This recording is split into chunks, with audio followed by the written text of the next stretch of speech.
Hello നമസ്കാരം. കള്ളനും ഭഗവതിയും എന്ന ചിത്രത്തിൻ്റെ ഒഫീഷ്യൽ OTT അപ്ഡേഷനാണ് ഇന്നൊരു വീഡിയോ ഭാഗത്ത്. വീഡിയോയിലേക്ക് മുൻപ് വീഡിയോ ലൈക്ക് ചെയ്യുക, ചാനൽ സബ്സ്ക്രൈബ് ചെയ്യുക. ഈ വരുന്ന ഓഗസ്റ്റ് സെപ്റ്റംബർ മാസം ധാരാളം ചിത്രങ്ങൾ ഇനി അങ്ങോട്ട് OTT റിലീസ് ചെയ്യാൻ പോവുകയാണ്. നമ്മുടെ ചാനൽ ഭാഗം പരിശോധിച്ചാൽ നിങ്ങൾക്ക് കാണാൻ വേണ്ടി സാധിക്കുന്നതായിരിക്കും. വിഷ്ണു ഉണ്ണികൃഷ്ണൻ, അനുശ്രീ, ജോണി ആൻ്റണി, സലീം കുമാർ, പ്രേംകുമാർ എന്നൊക്കെ പ്രധാന കഥാപാത്രങ്ങളായി 2023 റിലീസ് ചെയ്ത ചിത്രമായിരുന്നു കള്ളനും ഭഗവതിയും. ചിത്രത്തിന് ഒരു ആവറേജ് അഭിപ്രായം സ്വന്തമാക്കാൻ വേണ്ടി സാധിച്ചിട്ടുണ്ടായിരുന്നു.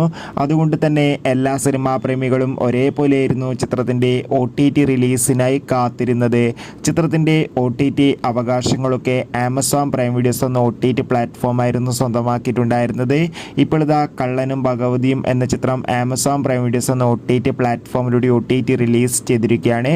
എത്ര പേരാണ് ചിത്രത്തിൻ്റെ OTT റിലീസിനായി കാത്തിരുന്നു? കമൻറ്റ് ബോക്സിൽ രേഖപ്പെടുത്തുക.